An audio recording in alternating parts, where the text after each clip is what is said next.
Hello, everyone, and welcome to another episode of Healing Conversations. My name is Einav and Anne Marie. I'm an energy healer and an accountability alignment coach. This podcast, Healing Conversations, is really here to bring one message, and that is that it is possible to heal yourself naturally. Um, that is basically it. So let's get started today with me, Anne Marie Otting. Anne Marie, so lovely to see you. Thank you so much for being here with us today. It's great to see you too, Einav. Thank you for having me. Wonderful. So let's get started and tell us something about you. Anything, who you are, what you do, anything like Okay. that. Um, well, I am a wife, a mom, a grandmother of six. That's my um, probably my biggest accomplishment in life. But I'm also an ICF, which is International Coaching Federation accredited certified trauma informed coach. I'm actually a trauma informed somatic coach, which means that I help people release trauma from their body that sometimes can get stuck or held in their body. And I do that through different modalities like brain spotting and hypnotherapy. I'm also a Reiki Master. So that is another really wonderful healing modality, just moving energy and clearing things, in the body that way.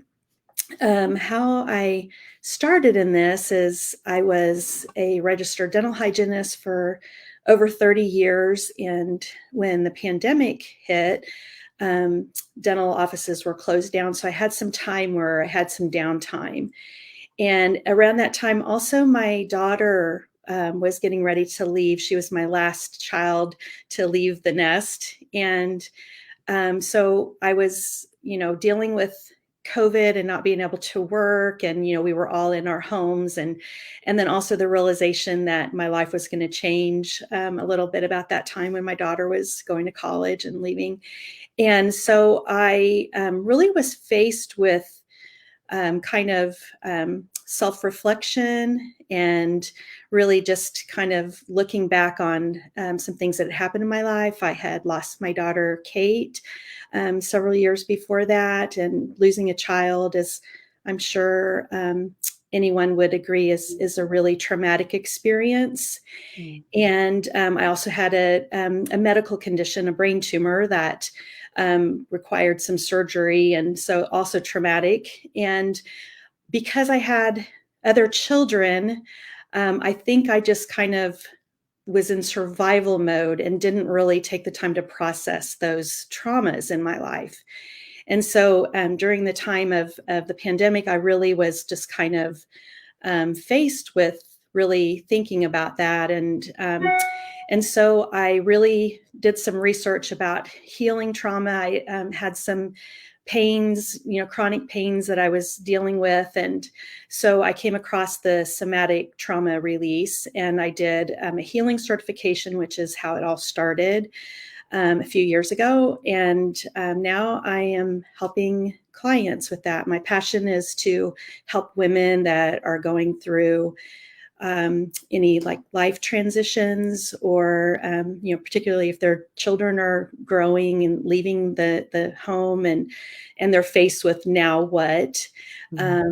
People that are dealing with any chronic anxiety, a lot of times that has to do with their nervous system. So I just help my clients learn to really regulate their nervous system and know how to just show up in their life feeling a lot more calm and centered and grounded, and just having clarity for what they want in their lives. Sounds impressive and really very much needed. Maybe before we continue, let's talk about some terminology. So somatic, trauma, what are these? So somatic comes from the word soma, which is a Greek word meaning the body. So there is a belief that trauma, which I've heard the description, which I really like. Trauma can be either something that happened to you that shouldn't have, or something that didn't happen to you that should have.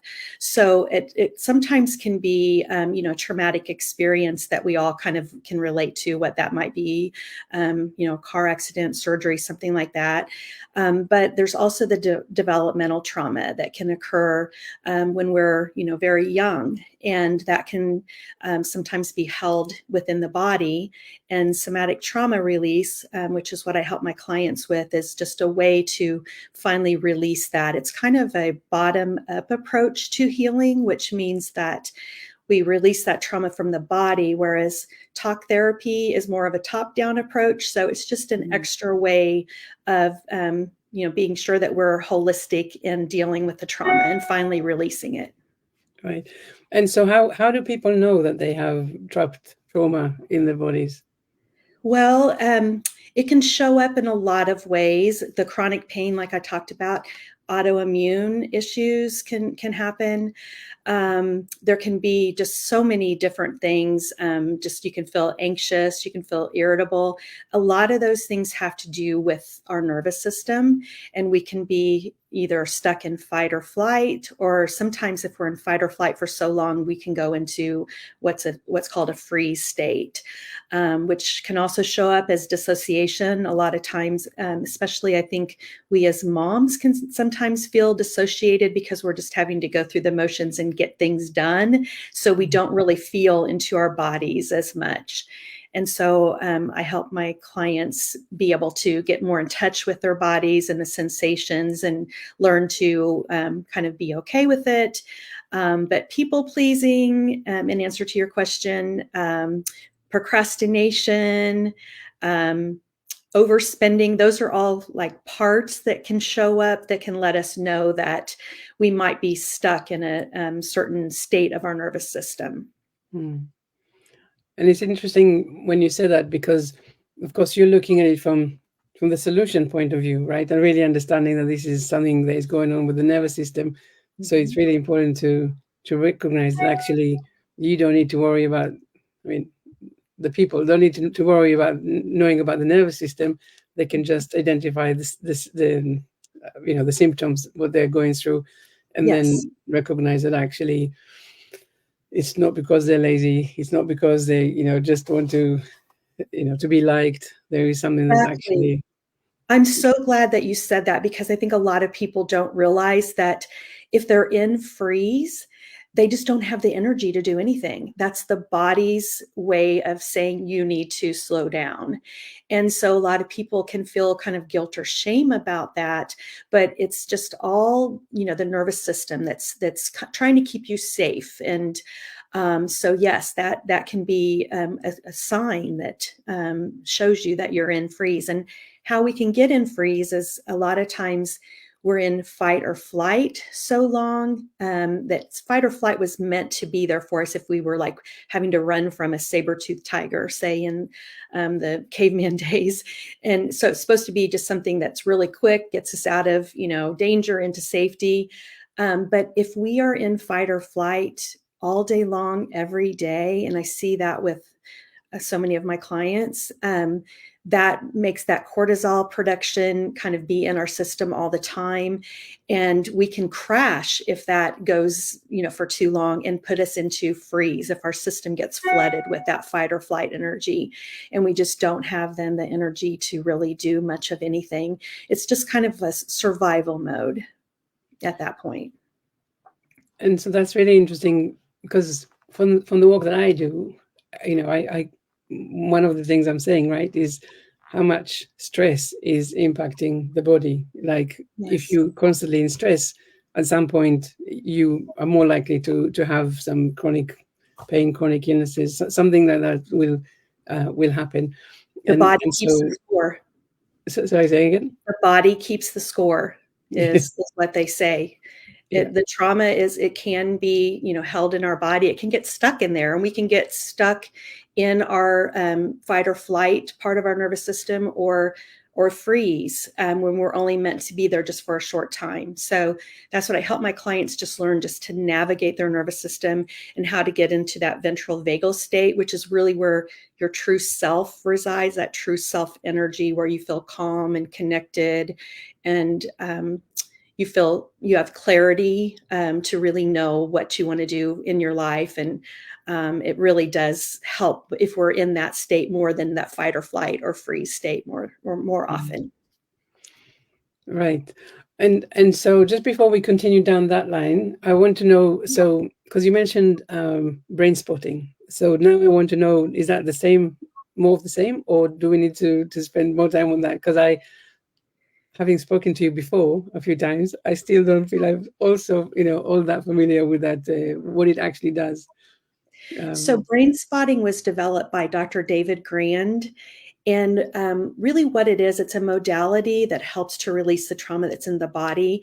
And we can find where that trauma is with an eye position, which is a brain spot. That eye position can be connected to where a trauma is in the body. And you can feel that in the session and process on that. And I've seen some really amazing things with it. And I mean, there's studies out there that just show that it's a really wonderful healing modality, but it's just a way to very quickly just release that trauma in a safe environment. You're attuned to the brain spotter practitioner, and it's just been a really great addition to my practice. And I'm finding that my clients are having great results with that. Is that then very similar to this EMDR? Is that what it is?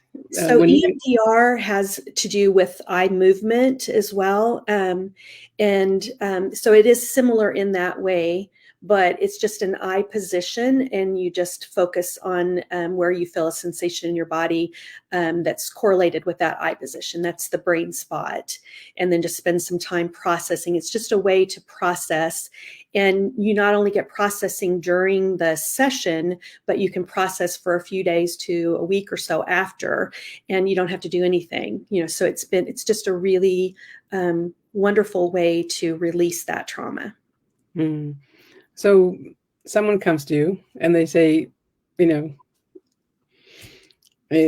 noticing the stress. I'm noticing that, there's something, maybe I have the chronic pain, chronic illnesses. Maybe I'm just in constant stress. Maybe I fatigue, all of that. What do you do next? What is the next step?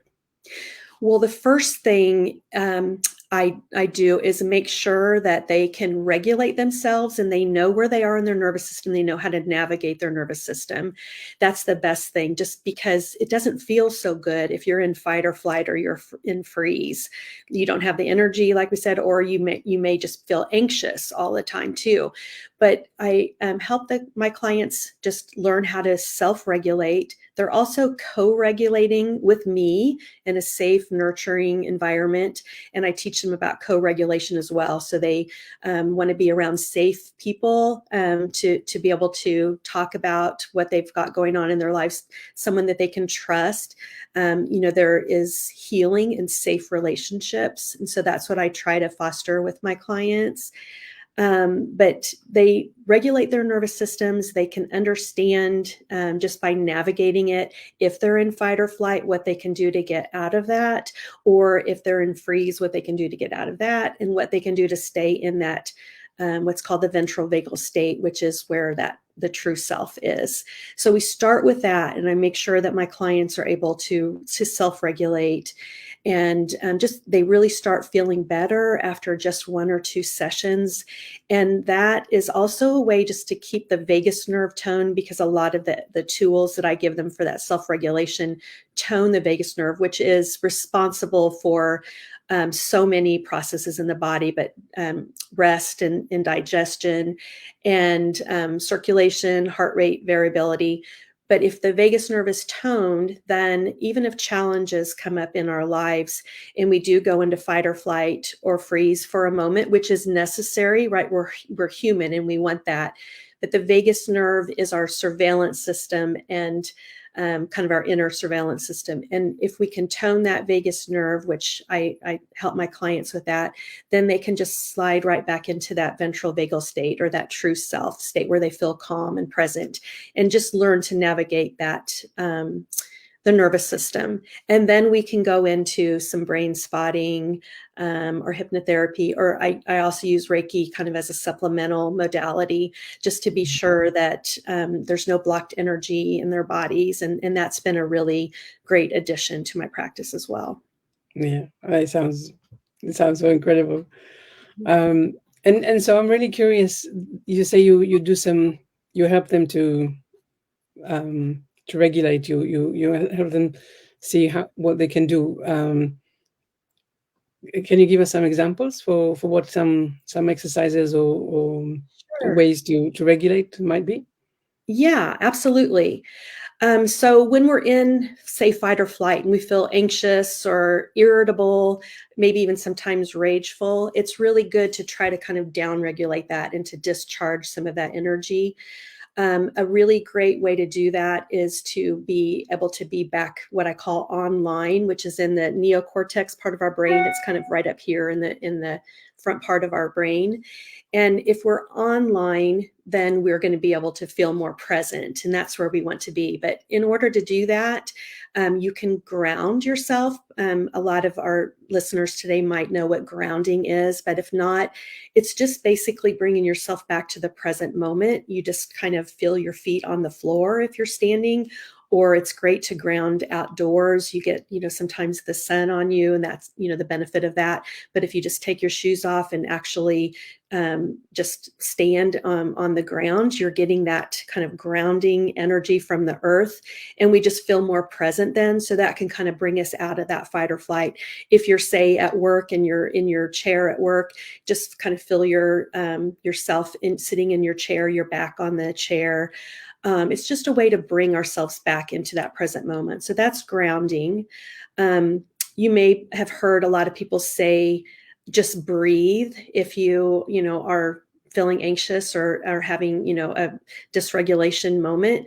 Sometimes you can't even do that, though, in the moment. So what I recommend before breathing is what's called bilateral movements. Bilateral tapping is a really great way to kind of get ourselves back in the present moment, back online. And a good way to do that is what's called a butterfly hug. It works with both hemispheres of the brain. So it just kind of creates those new pathways, those neural pathways, so that we feel more present in the brain, just kind of knows we're okay. Our nervous system knows we're okay. But the butterfly hug, you just kind of hug yourself and you just tap on both sides of your arms, just kind of back and forth, kind of push into your arm a little bit. And that's bilateral tapping, bilateral motion. There's bilateral music you can use too.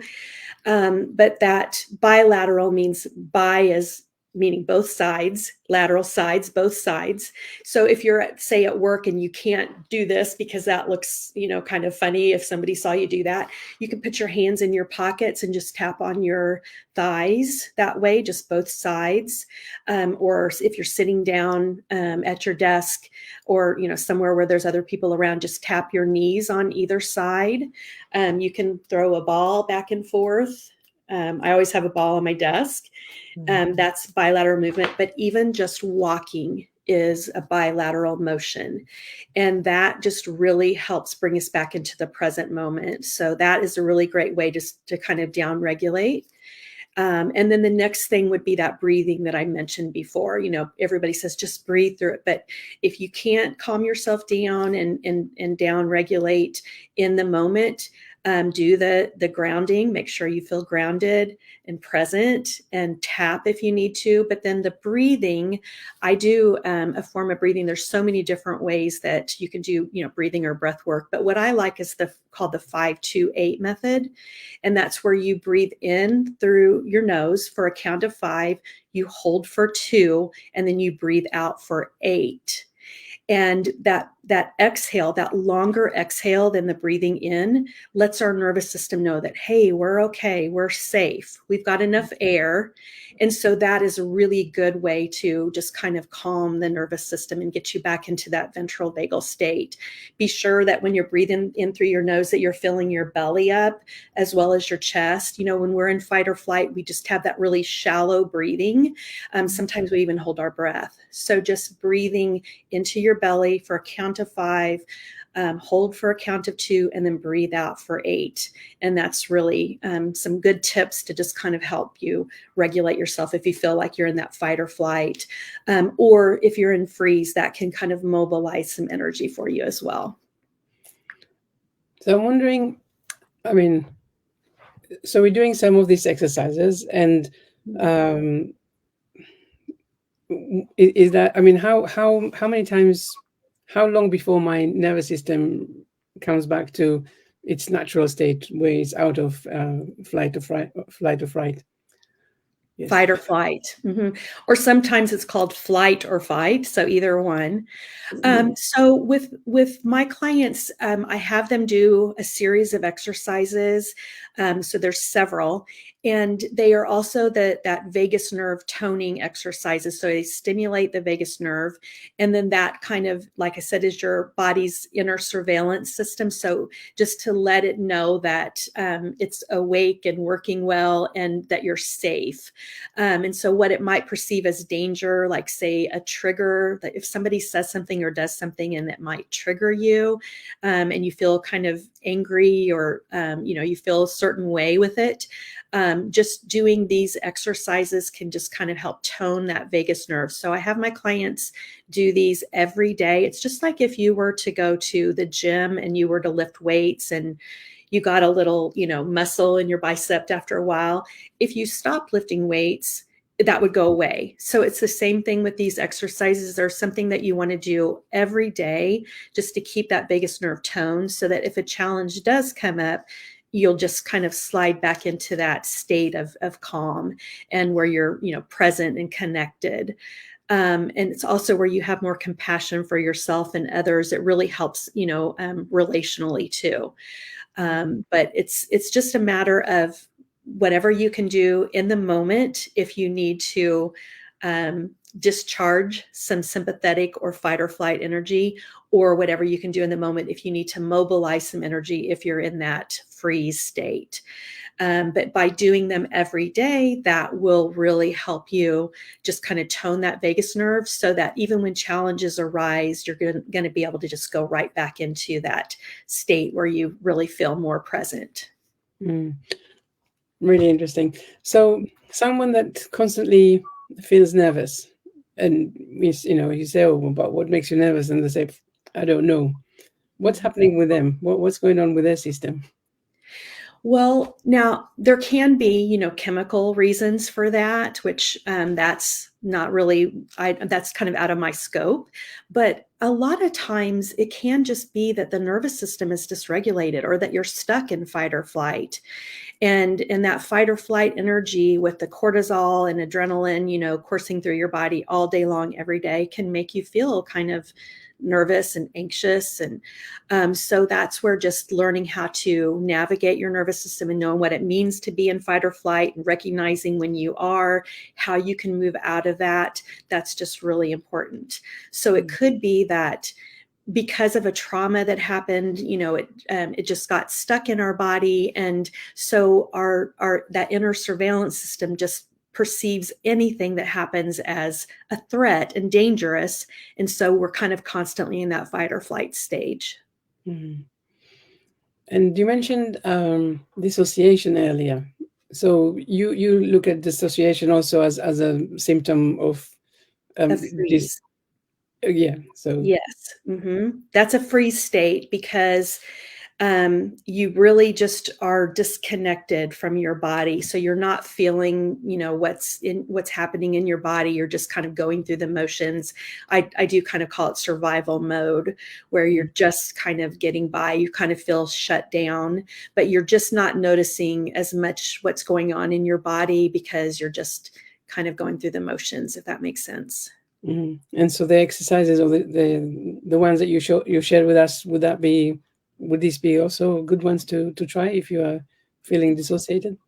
So with dissociation, if I have clients that are dealing with that, we kind of work on just kind of little titrated moments of letting themselves feel into their body, and just kind of noticing where they feel certain sensations, even just like running water over your hands and just noticing that, because so many of us have just kind of been in that survival mode for a while and you just don't even feel anything. So not only do you not feel the sensations that might be uncomfortable, but you don't feel the good sensations either, where you are in your true self and you feel that joy that we're meant to feel. Really, really interesting. So we're talking about the the fight or flight or freeze, and the nervous system that is out of sync in some way. Dysregulated is what I call it. Dysregulated. Yeah, and it's very common, and there's no shame in it. Everyone has that because we're humans. We want to have that nervous system because we want it. If we need to run from danger, we want to be able to do that. Even going to the gym, say, you have to have a little fight or flight energy for that. So it's a good thing. The nervous system is wonderful. It's just trying to keep us safe, which is amazing. But so we just dysregulated sometimes where we're stuck in one of those states. Yeah, but if you have a dysregulated nervous system, would you be a little bit more sluggish if real danger came along? Yes. And that's a really good point, because if you have had that cortisol and adrenaline in your system for so long, it can kind of flood your nervous system. And then you can be in that freeze state and you just don't have the energy really to do anything.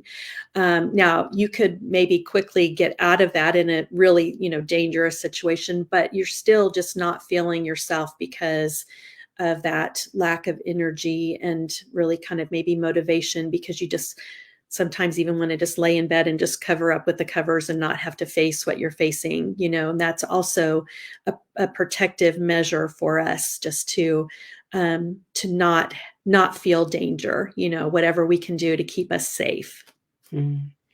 Understand.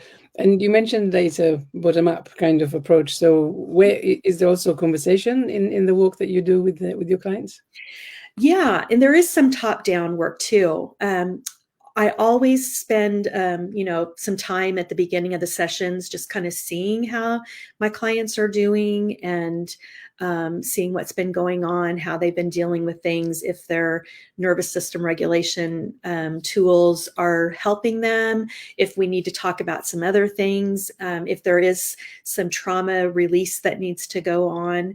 That's something that we do as well. But yes, definitely, I'm checking in with my clients. Talking is another way to co-regulate, which I mentioned before. So that's an important part of it as well. So yes, the bottom up approach. So if you have the top down only, just the talking only, you're not necessarily going to get to any trauma that's stored in the body. So it's just a way to have more of a root cause resolution, getting to that root cause. And so I help my clients with that. Whereas talk therapy sometimes is more of a symptom management. They both can be great in combination. But yeah, definitely there's a little bit of co-regulation going on in talking with my clients. Mm-hmm. And tell me a little bit about the hypnotherapy. Where does that come in? The hypnotherapy is really wonderful for kind of getting to the subconscious, any limiting beliefs or patterns, behaviors that we've had for many years, sometimes back to childhood. It's a really good way to just be able to kind of release that, and just let our subconscious know that we're okay, in dealing with the conscious present moment. And it's just a way of releasing that. It takes a little bit more of a commitment, because you really we'll do a session and I'll record that for my clients, but you want to listen to that every day, that recording, which is usually about 20 minutes. It doesn't take too long. I want it to be manageable, but you need to listen to that for about 21 to 28 days, depending on what expert you ask, to really embed those suggestions into your subconscious. But the subconscious really does have just so much to do with our daily life. It's really kind of sometimes what's running the program. And so that's where hypnotherapy can be very helpful. So I guess when, in the work that I do, everything is about the subconscious mind. The subconscious mind is all the information for everything and anything that you've ever done, or, and it really is there to protect you. And if it believes that it protects you, even if consciously you think that's exactly the opposite of what I want, happening or done or anything like that, if the subconscious mind believes that it's the right thing, then that's what it will do. Yes. And that's basically what I was trying to say, that with our nervous system, the subconscious is telling us that, oh, something happened, maybe years ago that was a little dangerous to us or felt dangerous as a child. But as an adult, we need to consciously know that, oh, okay, it may have brought some subconscious painful memories up or emotions up, but it's not really dangerous now in the moment. So I've got this. I'm in my self energy now, my adult self, and I can handle this. But so, yeah, subconscious that's a really big part of what drives the show for us, what's managing our life a lot of times. Yeah. I mean, for me, it's a definitely fascinating source of, amazement, amusement, all of that. It's, yes. So I want to ask, so someone suffering from chronic pain, chronic illnesses, or unexplained medical conditions, what is something that you can tell these people about, ways to change, ways to move forward, things that they can consider already right now to help them feel better or get better? Well, so I always use a holistic approach. So I make sure that my clients have, seen a doctor, and make sure there's no underlying conditions.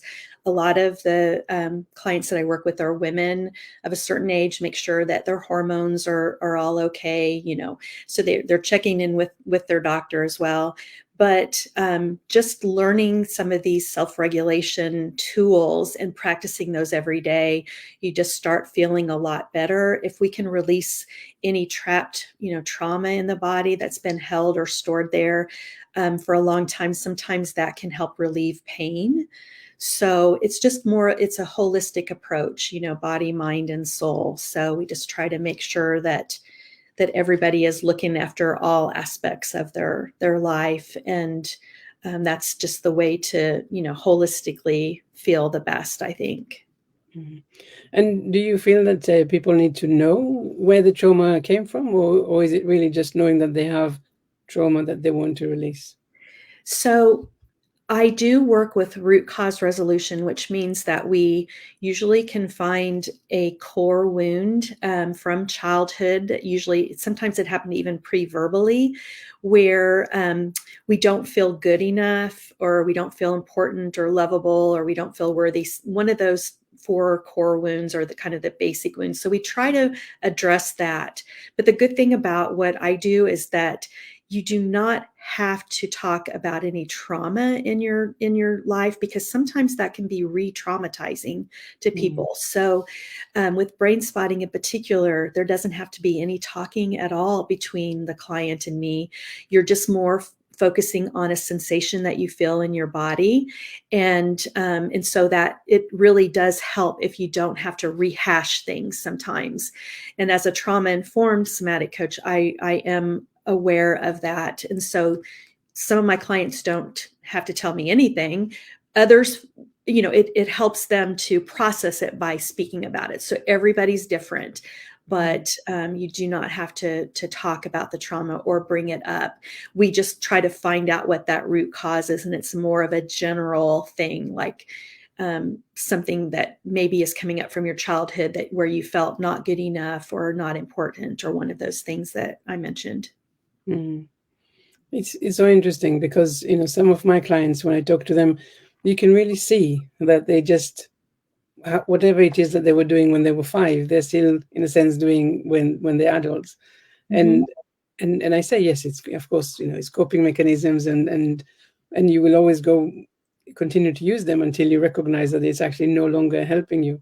But Right. it is interesting, because what you're saying that you really are able to help people to, well, to release it. It sounds like the release that you are offering is quite more profound. I'm going to say, really to stop that behavior and the coping mechanism as they no longer need them.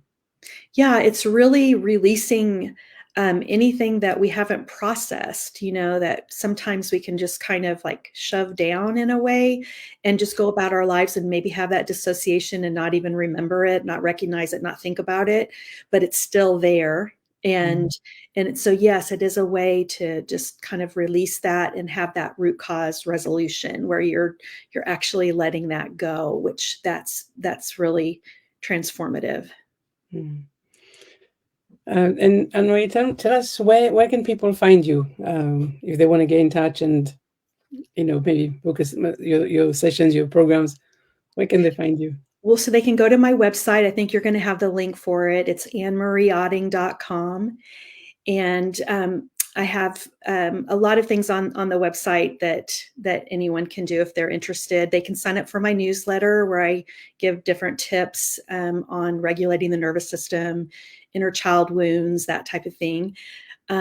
Also, if anyone's wondering if they have this trapped trauma, I have a checklist of some signs if you're needing trauma release.